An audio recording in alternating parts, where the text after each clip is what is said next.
Good morning, ZimmWriters, or ZimmWriter community. This is my second take. Let's see if I can pull this off a little bit better than the last one. I watched it and I just kind of laughed at myself. That was great. Anyhow, good morning. As you can see on the screen here, I follow Julian Goldie. And he has this website called Chipperbirds. It's one of his test sites. And I am been in communication with him. And what I'm going to do is I'm going to try to use ZimmWriter's two features. I'm going to try using some of his terms and things like that that I pull from, that I scrape in a bulk write. And I'm going to do some of them using the Penny Arcade. Both cases, I will be using an auto feature and the using custom outlines. Now we can see how they can react to the content that that's scraping from Chipperbirds. For those of you that aren't part of the ZimmWriter community, the scraping function doesn't actually copy the website and spin the content. Don't misunderstand that. That's not what ZimmWriter does. Generally speaking, what ZimmWriter will do is you'll give it a URL. It will scrape the site, create a summary of that, develop an outline, and write your content for you. Now, there's other ways that you can do that, but that's generally speaking how it works. Now, the Penny Arcade function has an ability now, since the new update, you can use custom outlines. So for this project, I'm mostly going to be using the Penny Arcade.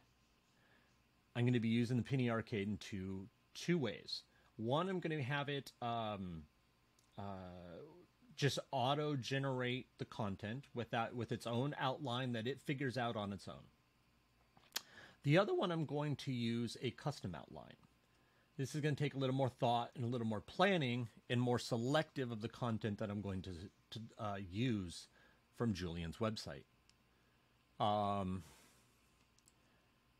trying to develop a generalized custom outline for informational articles that can be used across multiple niches, subject matter, and type. It isn't that hard. You can experiment and create one on your own, but I'm really trying to focus and do some tests, multiple, so I can see that it gets a consistent result, which is really important when you're doing, I'm not a prompt engineer. I leave that hard stuff to Matt, but I definitely like to try and format things differently with his tool. So if you are not a follower of Julian Goldie, check him out on YouTube. He's a really good guy. He's available in some of the really nice groups in Facebook as well.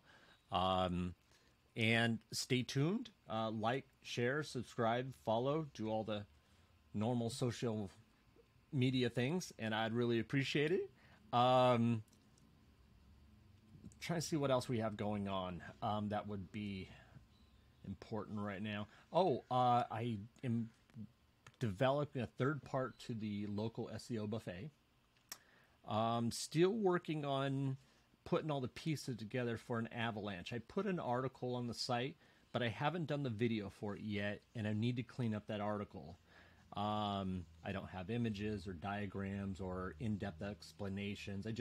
I put some stuff together and let AI do its thing. It's fairly focused, but I still need to clean that up. I'm also working a couple other scripts as well, and I'm making them into just clickable, actionable scripts for people. I'll go into more detail on that later. That's kind of a surprise. What else do I have going on? I'm also working with two vendors. These two vendors, I'm testing out what they do on a couple of my test sites.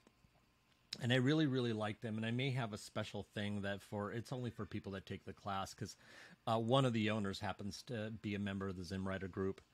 And that may be something special that we'll have coming up pretty soon. We've been talking about that.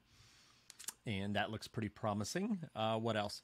I'm working on a way to help automate the entity process. I know there's some websites that don't work in other languages. I recommend people to use this website all the time, but the feedback that I get, oh, it doesn't work in German. It doesn't work in, what was the other language someone mentioned? I don't remember. But I've had 3 people now say it doesn't work for their language. So I understand that. So I'm trying to develop a tool. It wouldn't be so automated because I don't have the multilingual aspect and I don't know how I would do that properly. I mean, yeah, I can tie into some APIs and try and automate some of that. But realistically, I think I just need to go into more clarification on how to manually add and find these entities in your content. Well, I mean, you know what they are. You wrote the content, you read the content. But I want to find a simpler way that you can say, hey, this word is this, and here is the Wikipedia reference. So I can find them in English, obviously. I can script them and find them in English. But I wouldn't know how to automate that in another language, at least to where it would be valid all the time. So let me explain what my tool does, okay? When you enter your set of entities, because I'm not going to try and do every entity inside your content, but say you enter, let's say I give someone the option to enter 12 entities, okay? And you're pretty sure that those are entities. What it will do is it will then take that word and query a few things. It's going to query Wikidata, it's going to query Google, and it's going to Google NLP, and it will query Wikipedia. And if a page exists in each one of those, then that will then put the right information into a JSON file that you can paste directly into your schema, and that will have all that proper formatted schema information for your entities. So that's what I'm working on, and that won't be a public tool. That will only be available for people that are members of the course. And anyhow, that's all I have to say for today. I hope you all have a wonderful, wonderful weekend. And don't forget, ZimmWriter has that new auto update feature. Make sure that you check that once in a while. I know it auto checks. So when you look at it, it should turn green if there's an update available. You may not be aware of that. So if you see that color green, that's what that means. Anyhow, my name is Casey. It was wonderful to talk to you all today, and you guys have a great weekend.